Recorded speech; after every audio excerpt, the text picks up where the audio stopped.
ಶಕುಂತಲಾ ಒರಿಸ್ಸಾಲಿ ಒಂದು ಹಳ್ಳಿಯಲ್ಲಿ ವಾಸವಾಗಿದ್ಲು. ಶಕುಂತಲಾ ಗಂಡ ಒಬ್ಬ ಮೀನುಗಾರನಾಗಿದ್ದ. ಶಕುಂತಲಾ ಗರ್ಭವತಿಯಾಗಿದ್ದಾಗ ಒಂದಿನ ಅವಳ ಗಂಡ ಮೀನ್ ಹಿಡಿಯಕ್ಕೆ ಅಂತ ಹೋದಾಗ ಮನೆ ಕಡೆಗೆ ಅವನು ಹಿಂದಿರುಗ್ಲಿಲ್ಲ. ಹಳ್ಳಿ ಜನ ಬಂದು ಶಕುಂತಲಾಗೆ ಈ ವಿಷಯ ಹೇಳಿದ್ರು. ಅವಳ ಗಂಡ ನದಿಯ ಪ್ರವಾಹಕ್ಕೆ ಸಿಕ್ಕು ಸತ್ ಹೋದ ಅಂತ. ಅತ್ತು ಶಕುಂತಲಾ ಬಲಹೀನಲಾಗ್ಬಿಟ್ಲು.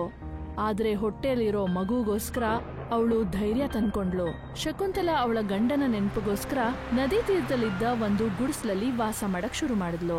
ಅವಳ ಮಗ ಶಿವಂ ಈಗ 12 ವರ್ಷದವನಾಗ್ಬಿಟ್ಟಿದ್ದ. ಅಮ್ಮ, ನಾವ್ ಯಾಕೆ ಇಷ್ಟು ದೂರ ಈ ನದಿ ತೀರದಲ್ಲಿ ವಾಸವಾಗಿದ್ದೀವಿ? ಮಗ್ನೆ, ನಿಮ್ ತಂದೆ ಸಾವಿನ ನಂತರ ನಾನ್ ತುಂಬಾ ಒಬ್ಬಂಟಿಯಾಗ್ಬಿಟ್ಟೆ. ನಾನು ಮನೆ ಮಠ ಎಲ್ಲ ಮಾರ್ಕೊಂಡು ಅವ್ರ ನೆನಪಿಗಾಗಿ ಇಲ್ಲೇ ಇರೋಣ ಅಂತ ತೀರ್ಮಾನ ಮಾಡ್ದೆ. ಆದ್ರೆ ಅಮ್ಮ, ನನ್ಗೆ ಹಳ್ಳಿ ಮಧ್ಯದಲ್ಲಿ ಎಲ್ಲರ ಜೊತೆ ಇರ್ಬೇಕಂತ ಆಸೆ. ಆಗ ನಾನು ರಾತ್ರಿ ಕೂಡ ನನ್ ಸ್ನೇಹಿತರ ಜೊತೆ ಆಡ್ಬಹುದು. ಮಗ್ನೆ, ನೀನ್ ದೊಡ್ಡವನಾದ್ಮೇಲೆ ಹಳ್ಳಿ ಮಧ್ಯಭಾಗದಲ್ಲಿ ಒಂದು ಮನೇನ ತಗೋ. ಅಮ್ಮ, ನೀವು ಹಳ್ಳಿ ಮಧ್ಯದಲ್ಲಿ ಒಂದು ಒಳ್ಳೆ ಮನೆ ಯಾಕೆ ತಗೊಳ್ಬಾರ್ದು? ಮಗ್ನೆ, ನಾನು ಮನೆಗೂ ಹೋಗಿ ಕೆಲ್ಸ ಮಾಡೋ ಅಂತ ಒಬ್ಬ ಕೆಲ್ಸದವಳು. ನನ್ನತ್ರ ಅಷ್ಟೊಂದ್ ದುಡ್ಡು ಮನೆ ತಗೊಳಕ್ಕೆ ಎಲ್ಲಿದೆ ಹೇಳು? ಅಮ್ಮ, ನಾನೇನಾದ್ರೂ ಕೆಲ್ಸ ಮಾಡ್ಲಾ?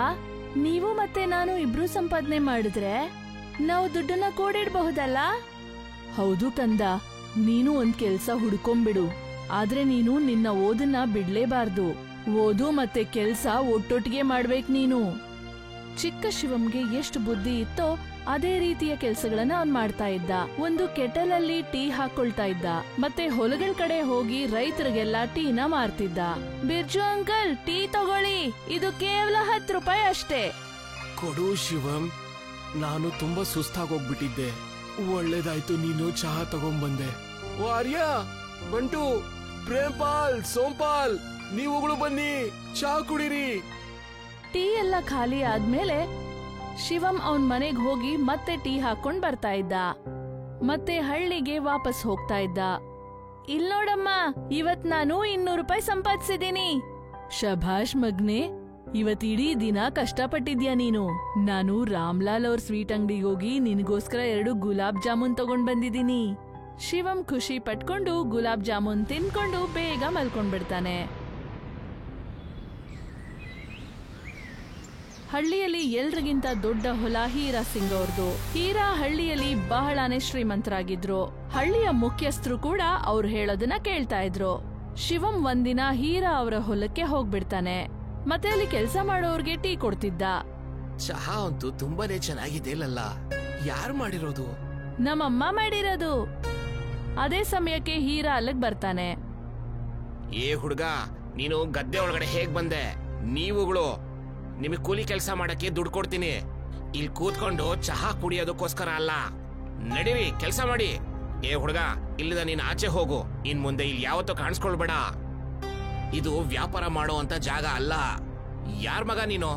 ನಮ್ಮಮ್ಮನ ಹೆಸರು ಶಕುಂತಲಾ ಅಂತ. ನಾನ ನದಿ ತೀರದಲ್ಲಿ ವಾಸವಾಗಿದ್ದೀನಿ. ಓ ಶಕುಂತಲಾ, ಆ ಕೆಲ್ಸ ಮಾಡೋಳು. ನನ್ ಮನೇಲೂ ಅವಳು ಸ್ವಲ್ಪ ದಿನ ಕೆಲ್ಸ ಮಾಡಿದ್ಲು. ಒಂದಷ್ಟು ದಿನ ಆದ್ಮೇಲೆ ಅವಳನ್ನ ಕೆಲ್ಸದಿಂದ ತೆಗೆದಾಕ್ಬಿಟ್ಟೆ. ಹಿಟ್ಟು, ಅಕ್ಕಿ, ಗೋಧಿ ಎಲ್ಲದನ್ನು ಕದ್ಕೊಂಡು ಮನೆಗೆ ಹೋಗ್ತಿದ್ಲು. ಮತ್ತ ಅವಳು ಉಳ್ಕೊಳಕ್ಕೂ ಕೂಡ ಹಳ್ಳಿಯಿಂದ ಆಚೆ ನದಿ ತೀರದಲ್ಲಿ ಮನೆ ಮಾಡಿದಾಳೆ. ಯಾರು ಅವಳ ಮನೆಗ್ ಬರ್ಬಾರ್ದು ಅಂತ, ಕದ್ದಿರ ಮಾಲು ಸಿಕ್ಬಾರ್ದು ಅಂತ. ಹಾಗೆಲ್ಲ ಏನೂ ಇಲ್ಲ. ನಮ್ಮಮ್ಮ ನಮ್ ತಂದೆ ನೆನ್ಪಿಗೋಸ್ಕರ ಆ ನದಿ ತೀರದಲ್ಲಿ ವಾಸವಾಗಕ್ಕೆ ತೀರ್ಮಾನ ಮಾಡಿದ್ಲು. ಯಾಕಂದ್ರೆ ನಮ್ಮಪ್ಪ ನದಿಯಲ್ಲಿ ಕೊಚ್ಕೊಂಡ್ ಹೋಗ್ಬಿಟ್ರಲ್ಲ. ಅವಳಂತೂ ನಿನ್ ತಲೆನ ಚೆನ್ನಾಗಿ ಕೆಡ್ಸಿದಾಳೆ. ಗಂಡನ್ ಮೇಲೆ ಅಷ್ಟು ಪ್ರೀತಿ ಇದ್ದಿದ್ರೆ ಅವಳು ಯಾಕೆ ನದಿಲ್ ಬೀಳ್ಲಿಲ್ಲ? ಮತ್ತೆ ನೀನು ಚಹಾ ಯಾಕೆ ಮಾರ್ತಾ ಇದ್ಯಾ? ಅವಳಿಗೆ ಅವಳು ಒಬ್ಬ ಮಗನ ಸಾಕೋಕಾಗಲ್ವಾ? ನಮ್ಮಮ್ಮ ಏನು ನನ್ಗೆ ಕೆಲ್ಸ ಮಾಡು ಅಂತ ಹೇಳಲಿಲ್ಲ. ನಾನೇ ಕೆಲ್ಸ ಮಾಡಕ್ಕೆ ತೀರ್ಮಾನ ಮಾಡಿದ್ದು. ಯಾಕೆ ಅಂದ್ರೆ ನಾನು ದುಡ್ಡನ್ನ ಸಂಪಾದನೆ ಮಾಡಿ ಹಳ್ಳಿ ಮಧ್ಯದಲ್ಲಿ ಒಂದ್ ಮನೆ ತಗೊಳ್ಬೇಕಾಗಿದೆ. ಕಾರ್ಮಿಕರ ಕೇಳಿಸ್ಕೊಂಡ್ರ? ಈ ಹುಡುಗ ಚಹಾ ಮಾರಿ ಮನೆ ಖರೀದಿ ಮಾಡ್ತಾನಂತೆ. ಹಳ್ಳಿಲಿ ಜಮೀನಿನ ಬೆಲೆ ಎಷ್ಟು ಗೊತ್ತಾ ನಿಂಗೆ? ಚಹಾ ಮಾರಿ 7 ಜನ್ಮ ಆಗತ್ತೆ ಮನೆ ಕಟ್ಟೋಕೆ. ಶಿವಂ ಅವತ್ತು ಕಣ್ಣಲ್ಲಿ ನೀರ್ ತುಂಬಿಕೊಂಡು ಮನೆ ತಲುಪ್ತಾನೆ. ಮನೆಗ್ ಹೋಗಿದ ತಕ್ಷಣ ಅವ್ರ ತಾಯಿಗೆ ಅವನು ಹೇಳ್ತಾನೆ, ಅಮ್ಮ, ಈರಾ ಅಂಕಲ್ ಹೇಳ್ತಾ ಇದ್ರು ನೀವು ಮನೆಗಳಲ್ಲಿ ರೇಷನ್ ಕದೀತೀರಾ ಅಂತ. ಇದೆಲ್ಲ ನಿಜಾನಾ ಅಮ್ಮ? ಇಲ್ಲ ಮಗ್ನೆ, ಇದು ಖಂಡಿತವಾಗಿಯೂ ಸುಳ್ಳು. ನಾನ್ ಇವತ್ತಿನವರೆಗೂ ಯಾರ ಮನೇಲೂ ಯಾವ ಸಾಮಾನು ಕದ್ದಿಲ್ಲ. ಶ್ರೀಮಂತರಿಗೆ ಇದು ಅಭ್ಯಾಸ ಆಗಿರುತ್ತೆ. ಅವ್ರಿಗೆ ಯಾವಾಗ್ಲಾದ್ರೂ ಹಿಟ್ಟು, ಕಾಫಿ ಪುಡಿ, ಸಕ್ಕರೆ ಇದೇನಾದ್ರೂ ಖಾಲಿ ಆದ್ರೆ ಕೆಲ್ಸದವ್ರನ್ನೇ ಅನುಮಾನಿಸೋದು. ಏನೋ ಕೆಲ್ಸದವ್ರು ರೇಷನ್ ತಗೊಂಡು ಅವ್ರ ಮನೆ ಕದ್ಕೊಂಡ್ ಹೋಗೋ ಹಾಗೆ. ಹೀರಾ ಸಿಂಗ್ ನಂಬರ್ 1 ಕಂಜೂಸು ಮತ್ತೆ ಅಹಂಕಾರ ತುಂಬಿರೋಂತವ್ನು. ನೀನಿನ್ ಯಾವತ್ತೂ ಅವನ್ ಹೊಲಕ್ಕೆ ಟೀ ಮರಕ್ ಹೋಗ್ಬೇಡ. ಇಲ್ ನೋಡು, ನಾನ್ ನಿನ್ಗೋಸ್ಕರ ಇವತ್ತು ಏನ್ ತಂದಿದ್ದೀನಿ ಅಂತ, ಒಂದು ಟ್ಯಾಂಕರ್. ಈ ಟ್ಯಾಂಕರ್ ನಿಜವಾಗ್ಲೂ ಯುದ್ಧ ಮಾಡೋ ಟ್ಯಾಂಕರ್ ತರನೇ ಇದೆಯಲ್ಲ. ಇದನ್ನ ಎಷ್ಟಕ್ ತಗೊಂಡೆ ನೀನು? ನಿನಗಿದನ್ನ ರಮಣ್ ಚಿಕ್ಕಪ್ಪ ಕೊಟ್ಟಿರೋದು. ನಾನ್ ಯಾವತ್ತಾದ್ರೂ ನಿನಗೆ ರಮಣ್ ಚಿಕ್ಕಪ್ಪನ ಭೇಟಿ ಮಾಡಿಸ್ತೀನಿ. ಅವರು ಹಳ್ಳಿಯಲ್ಲಿ ತುಂಬಾ ಶ್ರೀಮಂತರು, ಆದ್ರೆ ಅವರು ತುಂಬಾ ನಿಷ್ಠಾವಂತರು ಮತ್ತೆ ಒಳ್ಳೆ ಮನುಷ್ಯರು. ಸಿಟಿಲಿ ಅವ್ರದ್ದು ಒಂದು ದೊಡ್ಡ ಬೊಂಬೆ ಅಂಗಡಿ ಇದೆ. ಅವ್ರು ಏನ್ ಹೇಳಿದಾರೆ ಗೊತ್ತಾ? ನಾವ್ ಬೇಕಾದ್ರೆ ಅವ್ರ ಮನೇಲೇ ಇರ್ಬೋದು ಅಂತ.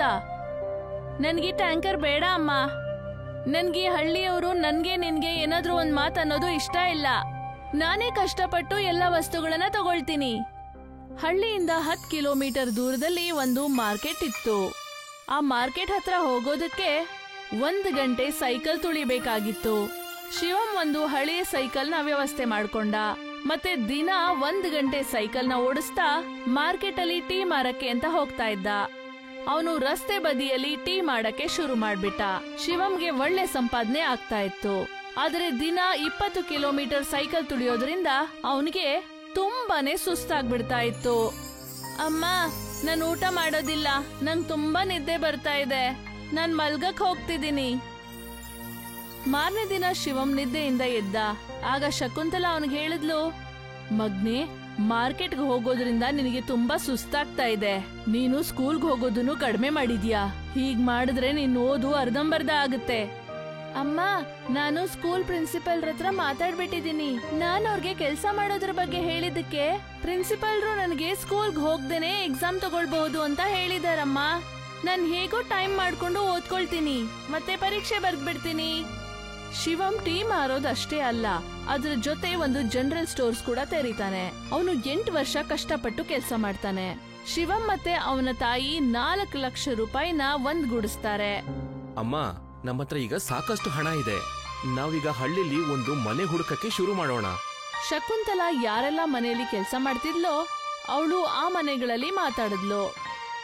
ರಿಂಕು ಅಣ್ಣ ಅವ್ರೆ, ನಾನು 4 ಲಕ್ಷದವರೆಗೆ ಒಂದು ಮನೆ ಹುಡುಕ್ತಾ ಇದ್ದೀನಿ. ನಿಮ್ಗೆ ಅಂತ ಮನೆ ಯಾವ್ದಾದ್ರು ಗೊತ್ತಾ? 4 ಲಕ್ಷಕ್ಕೆ ಯಾವ ಮನೆನೂ ಸಿಗೋದಿಲ್ಲ.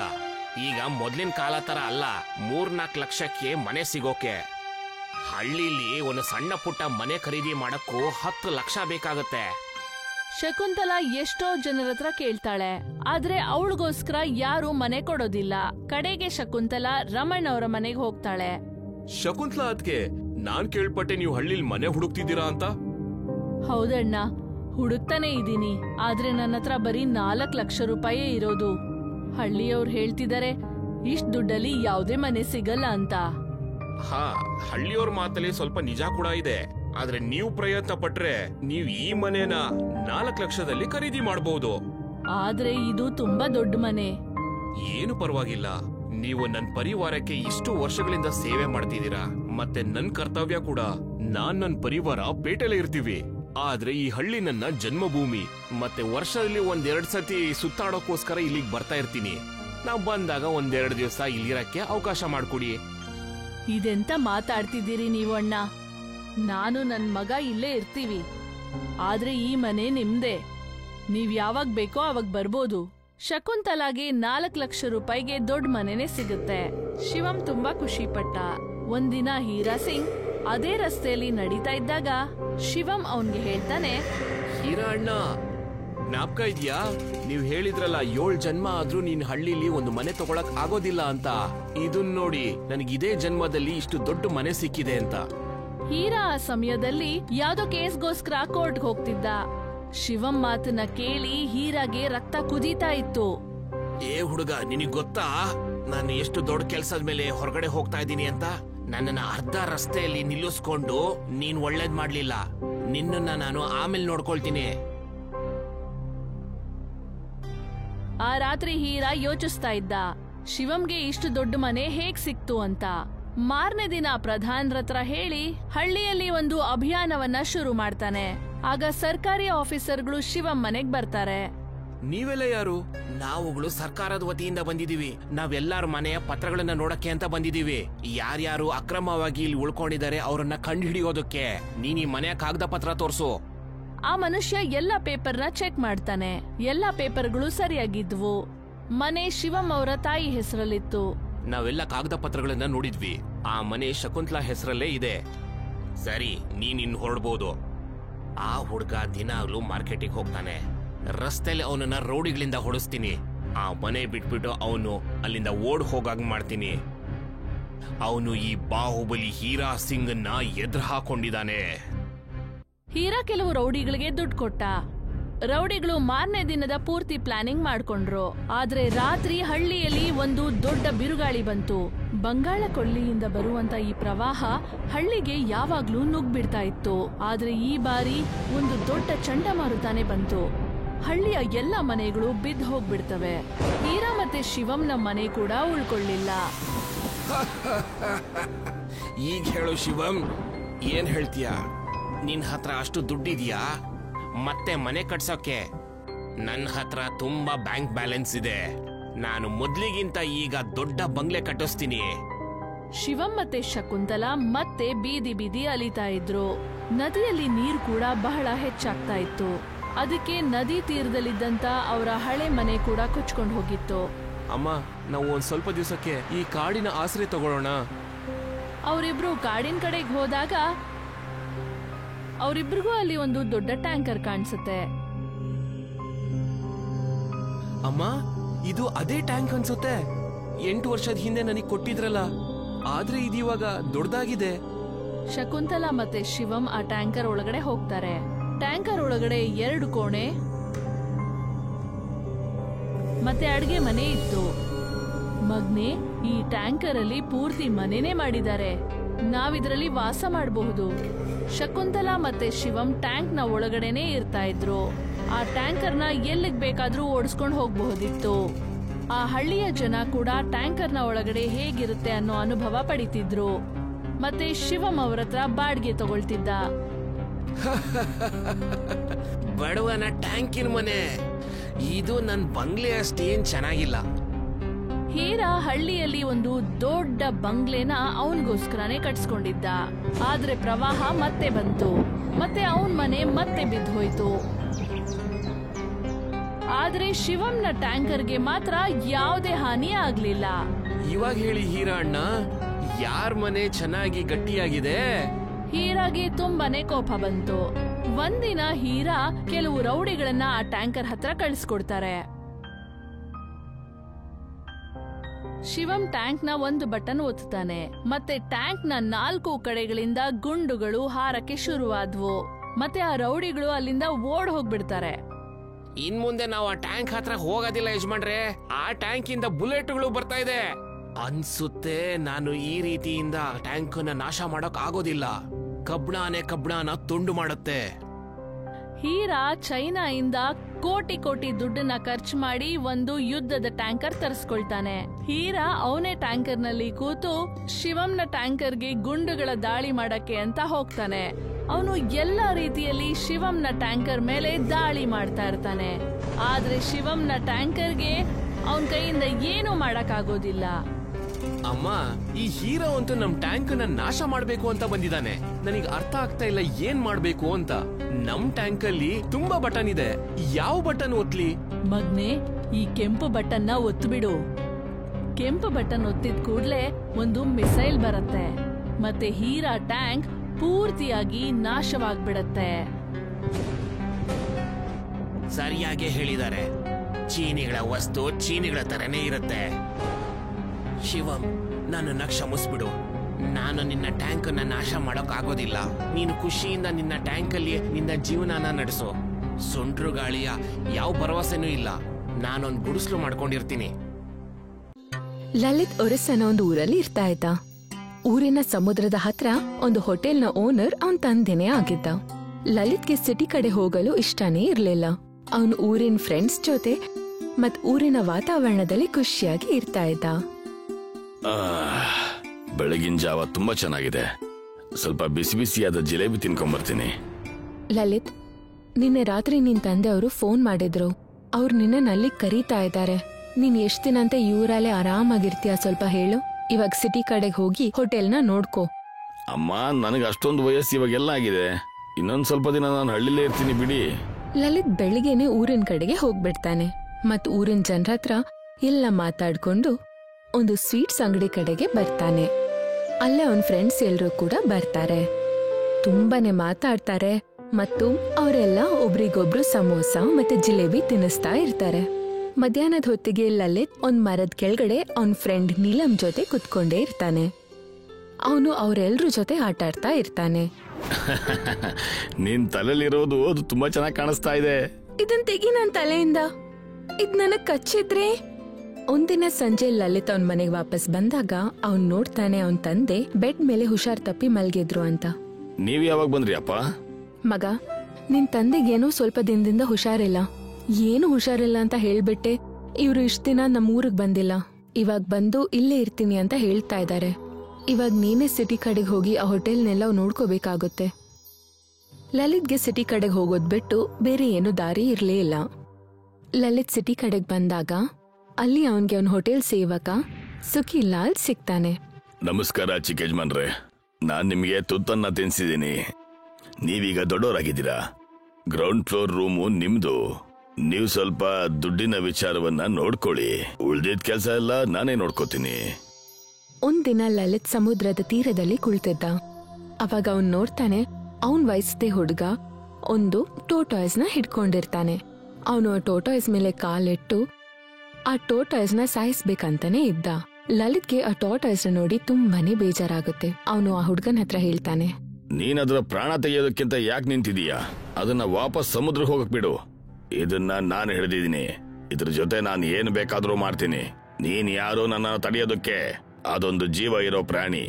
ಒಂದ್ ವೇಳೆ ನಿನ್ ತಲೆ ಮೇಲೆ 100 kg ಇರೋ ವ್ಯಕ್ತಿ ನಿಂತ್ಕೊಂಡ್ರೆ ನಿನಗೆ ಯಾವ ತರ ಆಗುತ್ತೆ? ಅದನ್ನ ನನಗ್ ಕೊಟ್ಬಿಡು. ಏಯ್, ನಾನ್ ಯಾರು ಅಂತ ನಿನಗೆ ಗೊತ್ತಿಲ್ಲ. ನನ್ನ ಹೆಸರು ಮಾಂಟಿ. ನಮ್ಮಪ್ಪ ಕಾಲಾ ಸೇಠ್ ಇಲ್ಲಿನ ಡಾನ್. ಇಲ್ಲಿರೋ ಎಲ್ಲ ಹೋಟೆಲ್ ಅವರು ನಮ್ಮಪ್ಪನಿಗೆ 10% ಕಮಿಷನ್ ಕೊಡ್ತಾರೆ. ನಿಮ್ಮಪ್ಪ ಕಾಲಿಯಾ ಸೇಠ್ ಆದ್ರೇನು ತೀಲಿಯಾ ಸೇಠ್ ಆದ್ರೇನು ನಾನ್ ನನ್ನ ಹೋಟೆಲ್ನ ₹1 ಕೂಡ ಯಾರಿಗೂ ಕೊಡೋದಿಲ್ಲ. ನಾನ್ ನಿನ್ ಕೈಯಿಂದ ಈ ಪ್ರಾಣಿನ ಕಿತ್ಕೋತೀನಿ. ಲಲಿತ್ ಚಮನ್ನ ದೂಡ್ ಬಿಟ್ಟ ಮತ್ತೆ ಟೋಟಾಯ್ಸ್ ನ ತಗೊಂಡು ಸಮುದ್ರದಲ್ಲಿ ಬಿಟ್ಬಿಟ್ಟ. ಚಮನ್ ಅಳ್ಕೊಂಡು ಅವನ್ ತಂದೆ ಹತ್ರ ಬರ್ತಾನೆ. ಅಪ್ಪ ಅಪ್ಪ, ಲಲಿತ್ ಅನ್ನೋ ಹುಡುಗ ನನ್ನ ತಳ್ಬಿಟ್ಟ. ಅವನು ಹೇಳ್ತಾನೆ ನಿಮ್ಗೆ ಯಾವ್ದೇ ರೀತಿ ಕಮಿಷನ್ ಕೊಡಲ್ಲ ಅಂತ. ನನ್ನ ಮರ್ಯಾದೆ ಕಳೆದು ಬಂದ್ಬಿಟ್ಟ ನೀನು.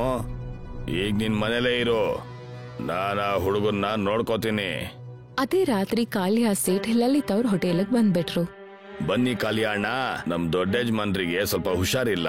ಚಿಕ್ಕ ಯಜಮಾನ್ರನ್ನ ಕರೆಸ್ತೀನಿ. ಈ ವ್ಯಕ್ತಿ ಯಾರು? ಇವರು ಕಾಲಿಯಾ ಸೇಠ್ ಅಂತ.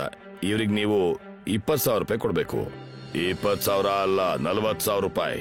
ನೀನ್ ನನ್ ಮಗನ್ನ ತಳ್ಳಿದೀಯಾ, ಅದಕ್ಕೋಸ್ಕರ ನೀನ್ 10% ಅಲ್ಲ 20% ಕೊಡ್ಬೇಕಾಗತ್ತೆ. ನಾನ್ ನಿಮ್ಗೆ 1% ಕೂಡ ಕೊಡೋದಿಲ್ಲ. ಹೋಟೆಲ್ ನಮ್ದು, ಪರಿಶ್ರಮ ನಮ್ದು. ನೀನ್ ಫ್ರೀಯಾಗಿ ದುಡ್ಡು ಲೂಟಿ ಮಾಡ್ತೀಯಾ? ಇಲ್ಲಿರೋ ಎಲ್ಲ ಹೋಟೆಲ್ ಮಾಲೀಕರು ನನಗೆ ದುಡ್ಡು ಕೊಡ್ತಾರೆ. ನೀನು ಕೂಡ ಕೊಡ್ಬೇಕು.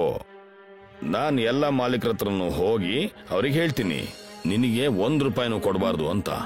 ಸುಖಿರಾಮ್, ಈ ಹುಡುಗಂಗೆ ತಿಳಿಸಿ ಹೇಳು, ನನ್ ಜೊತೆ ಜಗಳ ಬೇಡ, ಇಲ್ಲ ಅಂದ್ರೆ ಸುಮ್ನೆ ತೊಂದರೆ ಅನ್ಭವಿಸ್ತೀರಾ. ಇವನಿಗೆ ಹೇಳು ಅವ್ರ ಅಪ್ಪನ ಜೊತೆ ಮಾತಾಡ್ಲಿ ಅಂತ. ನೀವು ಬೇಜಾರು ಮಾಡ್ಕೋಬೇಡಿ ಕಾಲಿಯಾ ಸೇಠ್, ನಾನು ಇವ್ರಿಗೆ ಹೇಳ್ತೀನಿ.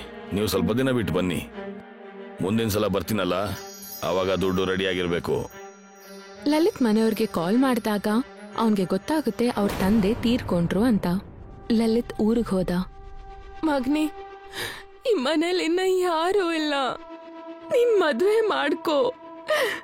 ಮನೇಲಿ ಸೊಸೆ ಇದ್ರೆ ನಾನು ಒಂಟಿ ಇದ್ದೀನಿ ಅಂತ ನನ್ಗೆ ಅನ್ಸಲ್ಲ. ಲಲಿತ್ ಅವನ್ ಫ್ರೆಂಡ್ ನೀಲಂನ ಮದ್ವೆ ಆದ. ನಾನ್ ಸ್ವಲ್ಪ ದಿನ ನಿನ್ ಜೊತೆ ಸಿಟಿಯಲ್ಲಿ ಇರಕ್ ಇಷ್ಟಪಡ್ತೀನಿ, ಅದಾದ್ಮೇಲೆ ನಾನು ವಾಪಸ್ ಬಂದ್ಬಿಡ್ತೀನಿ. ಲಲಿತ್ ನೀಲಂನ ಕರ್ಕೊಂಡು ಸಿಟಿಗೆ ಬಂದ್ಬಿಡ್ತಾನೆ. ಬಾ ಲಲಿತ್, ಮದ್ವೆ ಆಯ್ತು, ನನ್ನನ್ನು ಕರೀಲೇ ಇಲ್ಲ ನೀನು. ಈಗ ಸ್ವಲ್ಪ 40,000 ರೂಪಾಯಿ ಕೊಡು. ನಾನು ಮಾಡ್ಬೇಕಲ್ಲ. ನಾನು ನನ್ನ ಮಗನ ಮದುವೆಯನ್ನ ಮಾಡಬೇಕು ಅಂತ ಇದ್ದೀನಿ. ನೀನು ಮತ್ತೆ ಮತ್ತೆ ಭಿಕ್ಷೆ ಬಿಡೋದಕ್ಕಿಂತ ಯಾಕೆ ಬರ್ತಾ ಇದೀಯಾ? ಕಷ್ಟಪಟ್ಟು ಯಾಕೆ ಕೆಲಸ ಮಾಡಲ್ಲ ನೀನು? ನಾನು ಒಂದ್ಸಲ ದುಡ್ಡು ಕೊಡಲ್ಲ ಅಂತ ಹೇಳದ್ಮೇಲೆ ಮುಗ್ದೋಯ್ತು, ಮತ್ತೆ ಕೊಡೋದೇ ಇಲ್ಲ. ನೀವಿಲ್ಲಿಂದ ಹೊರಟೋಗಿ. ನಿನ್ನ ಹತ್ರ ನಾಳೆ ಬೆಳಗ್ಗೆವರೆಗೂ ಸಮಯ ಇದೆ. ನಾಳೆ ಬೆಳಗ್ಗೆ ಒಳಗೆ ನೀನ್ ದುಡ್ಡನ್ನ ನಮ್ಮ ಮನೆ ಕೊಡ್ಲಿಲ್ಲ ಅಂದ್ರೆ ನಾಳೆ ನಿನ್ನ ಹೋಟೆಲ್ ಮೇಲೆ ಬುಲ್ಡೋಸರ್ ಹತ್ತುತ್ತೆ. ಲಲಿತ್ ಮತ್ತೆ ನೀಲಂ ಪೊಲೀಸ್ ಸ್ಟೇಷನ್ಗೆ ಹೋಗ್ತಾರೆ. ಆದ್ರೆ ಪೊಲೀಸ್ ಸ್ಟೇಷನ್ ಅಲ್ಲಿ ಅವ್ರ ಮಾತು ಯಾರು ಕೇಳಲ್ಲ. ಯಾಕಂದ್ರೆ ಪೊಲೀಸ್ ಸ್ಟೇಷನ್ ಇನ್ಚಾರ್ಜ್ ಅವರು ಕಾಲಿಯಾ ಹತ್ರ ದುಡ್ಡು ಇಸ್ಕೊತಿದ್ರು. ನಾವು DM ಆಫೀಸ್ಗೆ ಹೋಗ್ಬೇಕಾಗುತ್ತೆ, ಅವಾಗ್ಲೇ ಏನಾದ್ರೂ ಆಗುತ್ತೆ. ಲಲಿತ್ ಮತ್ತೆ ನೀಲಂ ಡಿಸ್ಟ್ರಿಕ್ಟ್ ಮ್ಯಾಜಿಸ್ಟ್ರೇಟ್ ಅವ್ರ ಆಫೀಸ್ಗೆ ಹೋಗ್ತಾರೆ ಮತ್ತೆ ಅವ್ರ ಜೊತೆ ಮಾತಾಡ್ತಾರೆ. ಮರುದಿನ ಕಾಲ್ಯಾರ್ ಒಂದು ಬುಲ್ಡೋಸರ್ನ ತಗೊಂಡು ಲಲಿತ್ ಹೋಟೆಲ್ ಕಡೆಗೆ ಬರ್ತಾನೆ. ಆಗ ಪೊಲೀಸ್ ಅವರು ಅವನ್ನ ತಡಿತಾರೆ. ನಿಂತ್ಕೋ ಕಾಲಿಯಾ, ನೀನ್ ಈ ಹೋಟೆಲ್ನ ಬೀಳ್ಸಕ್ಕಾಗಲ್ಲ. ಏನಾಯ್ತು ಇನ್ಸ್ಪೆಕ್ಟರ್, ನೀನ್ ಮರ್ತ್ಬಿಟ್ಟ ನಾನ್ ಪ್ರತಿ ತಿಂಗಳು ನಿನಗೆ ಏನ್ ಕೊಡ್ತಾ ಇದ್ದೆ ಅಂತ? DM ಆಫೀಸಿಂದ ಈ ಹೋಟೆಲ್ನ ನೋಡ್ಕೋಬೇಕು ಅಂತ ಆದೇಶ ಆಗಿದೆ. ನಾವೇನು ಮಾಡಕ್ಕಾಗೋದಿಲ್ಲ. ನೀನೇನಾದ್ರು ಹೇಳ್ಬೇಕು ಅಂದ್ರೆ ಹೋಗಿ DMಗೆ ಹೇಳು. ಕಾಲಿಯಾ ಹೋಗಿ DMಗೂ ದುಡ್ಡನ್ನ ಕೊಡ್ತಾನೆ ಮತ್ತು ಮರುದಿನ ಅವನ್ ಹುಡುಗರನ್ನ ಕರ್ಕೊಂಡು ಲಲಿತ್ನ ಹೋಟೆಲ್ನ ಬೀಳ್ಸ್ಬಿಡ್ತಾನೆ. ಮಳೆ ಬರಕ್ ಶುರುವಾಯ್ತು. ಅವರು ಸಮುದ್ರದ ಹತ್ರ ಟೆಂಟ್ನ ಹಾಕಿದ್ರು ಮತ್ತೆ ಬೇಜಾರಿಂದ ಅಲ್ಲಿ ಕುಳಿತಿದ್ರು. ಲಲಿತ್ ಮತ್ತೆ ನೀಲಂ ಅಳಕ್ ಶುರು ಮಾಡಿದ್ರು. ಅವಾಗೊಂದು ಟೋಟಾಯ್ಸ್ ಲಲಿತ್ ಕಾಲ್ ಹತ್ರ ಬರುತ್ತೆ. ನಿನಗ್ ನಾನ್ ಗೊತ್ತಾಯ್ತಾ? ನೀನ್ ಅವತ್ ನನ್ ಜೀವ ಉಳಿಸಿದ್ದೆ. ಹಾ, ನನಗ್ ನೀನ್ ಯಾರು ಅಂತ ಗೊತ್ತಾಯ್ತು ಗೆಳೆಯ. ನೀನ್ ಇಲ್ಲಿ ಯಾಕೆ ಬಂದೆ? ನೀನ್ ಅಳ್ತಾ ಇದ್ದಲ್ಲ, ಅದಕ್ಕೆ ನಿನ್ನ ಹತ್ರ ಬಂದೆ. ನೀನೇನಾದ್ರೂ ತೊಂದ್ರೆಲಿದ್ಯಾ? ಲಲಿತ್ ಆ ಟೋಟಾಯ್ಸ್ಗೆ ಎಲ್ಲ ಮಾತನ್ನ ಹೇಳ್ತಾನೆ. ನಾನು ಸಾಧಾರಣ ಆಮೆ ಅಲ್ಲ. ನನ್ನ ಆಕಾರ ಎಷ್ಟು ದೊಡ್ಡದು ಬೇಕಾದ್ರೂ ಆಗುತ್ತೆ. ನೀನೊಂದ್ ಕೆಲ್ಸ ಮಾಡು, ನಾನ್ ದೊಡ್ಡವನಾಗ್ತೀನಿ. ನೀನ್ ನನ್ ಮೇಲೆ ಹೋಟೆಲ್ ಮಾಡು.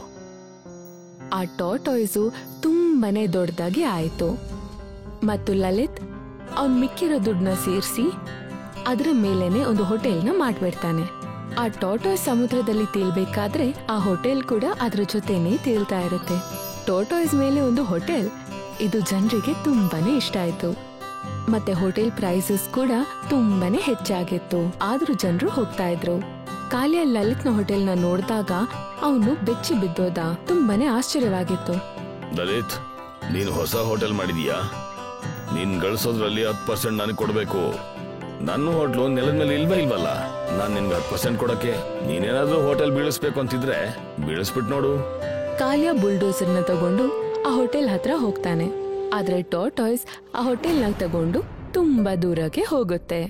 ಬುಲ್ಡೋಸರ್ ಸಮುದ್ರದಲ್ಲಿ ಸಿಕ್ಕಾಕೊಳ್ಳುತ್ತೆ ಮತ್ತೆ ಹೊರಗಡೆ ಬರಲು ಆಗೋದೇ ಇಲ್ಲ. ಹೋಟೆಲ್ಲು ಬೀಳಲೇ ಇಲ್ಲ, ಅದ್ರ ಜೊತೆಗೆ ಬುಲ್ಡೋಸರ್ ಕೂಡ ಹಾಳಾಗೋಯ್ತು. ನಾನೀಗ ಬೇರೆ ಪ್ಲಾನ್ ಮಾಡಬೇಕು ಅಂತ ಕಾಣಿಸುತ್ತೆ. ಕಾಲಿಯಾದ್ ಎಲ್ಲ ಜನರನ್ನು ಸೇರಿಸಿ ಈ ವಿಷಯನ ಹೇಳ್ತಾನೆ. ನೀವು ಆಮೆ ಮೇಲಿರೋ ಹೋಟೆಲ್ ಹತ್ರ ಹೋಗಿ ನೀವೇನಾದ್ರೂ ಮಾಡಿ ಆಮೆಯಿಂದ ಹೋಟೆಲ್ನ ಬೀಳಿಸ್ಬಿಡಿ, ಸರಿನಾ? ಕೆಲವು ಜನರು ಆ ಬೋಟಿಂದ ಟಾಟಾಯ್ಸ್ ಹತ್ರ ಬರ್ತಾರೆ ಮತ್ತೆ ಅವರೆಲ್ಲ ಆ ಹೋಟೆಲ್ನ ಬೀಳ್ಸಕ್ಕೆ ಶುರು ಮಾಡ್ತಾರೆ. ಆದ್ರೆ ಹೋಟೆಲ್ಗೆ ಏನೂ ಆಗೇ ಇಲ್ಲ ಮತ್ತೆ ಎಲ್ಲ ಜನರು ಸೋಲ್ನ ಒಪ್ಕೊಂಡು ವಾಪಸ್ ಬಂದ್ಬಿಡ್ತಾರೆ. ಸಾಹೇಬ್ರೆ, ನಾನು ಹೋಟೆಲ್ ಬೀಳ್ಸೋದಕ್ಕೆ ತುಂಬಾ ಪ್ರಯತ್ನ ಮಾಡಿದೆ. ಆದ್ರೆ ಹೋಟ್ಲು ಆ ಆಮೆ ಹೊಟ್ಟೆ ಮೇಲೆ ಗಟ್ಟಿಯಾಗಿ ಕೂತ್ಕೊಂಡ್ಬಿಟ್ಟಿದೆ. ಅದನ್ನ ಬೀಳ್ಸಕ್ ಆಗೋದಿಲ್ಲ. ಕಾಲಿಯಾ ಡೈವಿಂಗ್ ಸೂಟ್ನ ಹಾಕ್ತಾನೆ ಮತ್ತೊಂದ್ ತಲ್ವಾರ್ನ ತಗೊಂಡು ಆ ಟಾಟಾಯ್ಸ್ ಕೆಳಗಡೆ ಬಂದ್ಬಿಡ್ತಾನೆ. ಆದ್ರೆ ಲಲಿತ್ ಮುಂಚೆಯಿಂದಾನೆ ಆ ಟಾಟಾಯ್ಸ್ಗೆ ಒಂದು ಸ್ಟೀಲ್ ಶೀಲ್ಡ್ ನ ಹಾಕಿರ್ತಾನೆ. ಅದರಿಂದ ಕಾಲಿಯಾ ಅವನ್ ತಲ್ವಾರಿಂದ ಆ ಸ್ಟೀಲ್ ಶೀಲ್ಡ್ ನ ಮುರಿಯೋಕೆ ಪ್ರಯತ್ನ ಮಾಡ್ತಿರ್ತಾನೆ. ಆದ್ರೆ ಅವನ್ ತಲ್ವಾರು ಮುರಿದೋಗುತ್ತೆ. ಲಲಿತ ಮೊದ್ಲೇನೆ ಎಲ್ಲ ಪ್ಲಾನ್ ಮಾಡಿದಾನೆ, ಯಾರು ಆಮೆ ಹೊಟ್ಟೆಗೆ ಚುಚ್ಚಬಾರ್ದು ಅಂತ. ನಾನು ಕೂಡ ಸೋಲು ಒಪ್ಕೊಳ್ಳೋನಲ್ಲ. ಕಾಲಿಯಾ ಲಕ್ಷಾಂತರ ರೂಪಾಯಿ ಖರ್ಚು ಮಾಡಿ ಒಂದು ರಾಕೆಟ್ ಲಾಂಚರ್ನ ತಗೊಂಡ್ ಬರ್ತಾನೆ. ಅದು ಟಾಟಾಯ್ಸ್ ಹಿಂದೆ ಹಿಂದೆ ಹೋಗಿ ಸಮುದ್ರದ ಆಳಕ್ಕೆ ಹೋಗ್ಬಿಡುತ್ತೆ. ಮತ್ತೆ ಆವಾಗ ಕಾಲಿಯಾ ಆ ಟಾಟಾಯ್ಸ್ ಹೊಟ್ಟೆಯನ್ನು ಚೀರಲು ರಾಕೆಟ್ ಲಾಂಚರ್ನ ಬಿಡಲು ತಯಾರಿ ಮಾಡ್ತಾನೆ ಇರ್ತಾನೆ. ಮತ್ತೆ ಆವಾಗ್ಲೇ ಅಲ್ಲಿ ಶಾರ್ಕ್ಗಳು ಬಂದ್ಬಿಡುತ್ತೆ ಮತ್ತೆ ಅವನ್ ಸುತ್ತ ಈಜಾಡ್ತಾ ಇರುತ್ತೆ. ನೀರಿನೊಳಗಡೆ ಕಾಲಿಯಾಗೆ ಉಸಿರೇ ಬರ್ತಾ ಇರ್ಲಿಲ್ಲ. ಅವನು ಪಶ್ಚಾತ್ತಾಪ ಪಡ್ತಿರ್ತಾನೆ ಮತ್ತೆ ಅವನ್ ಕಣ್ಗಳಿಂದ ನೀರು ಕೂಡ ಬರ್ತಾ ಇರುತ್ತೆ. ಅದೇ ಕ್ಷಣ ಲಲಿತ್ ಅಲ್ಲಿಗೆ ಬರ್ತಾನೆ ಮತ್ತೆ ಅವನ್ ನೀರಲ್ಲಿ ಕೆಮಿಕಲ್ ನ ಸೇರಿಸ್ತಿರ್ತಾನೆ. ಆ ಕೆಮಿಕಲ್ ನ ವಾಸನೆಗೆ ಶಾರ್ಕ್ಗಳು ಅಲ್ಲಿಂದ ಹೋಗ್ಬಿಡುತ್ತೆ. ಲಲಿತ್ ಕಾಲಿಯನನ್ನು ಸಮುದ್ರದಿಂದ ಹೊರಗ್ ತರ್ತಾನೆ. ನನ್ನ ಕ್ಷಮಿಸ್ಬಿಡು ಮಗು. ನೀನೇನಾದ್ರೂ ಬರ್ಲಿಲ್ಲ ಅಂದಿದ್ರೆ ನಾನ್ ಜೀವಂತವಾಗಿರ್ತಾ ಇರ್ಲಿಲ್ಲ. ನಾನ್ ನಿನ್ನ ಜಾಗನ ವಾಪಸ್ ಕೊಟ್ಬಿಡ್ತೀನಿ. ಹಾಗೆ ಅದ್ರ ಮೇಲೆ ಒಂದು ಹೋಟೆಲ್ ಮಾಡಿ ಕೊಡ್ತೀನಿ. ಇವತ್ತಿಂದ ನಾನು ವಸೂಲಿ ಮಾಡೋದನ್ನು ಬಿಟ್ಬಿಡ್ತೀನಿ. ಕಷ್ಟಪಟ್ಟು ಕೆಲಸ ಮಾಡೋದನ್ನು ನೋಡ್ತೀನಿ.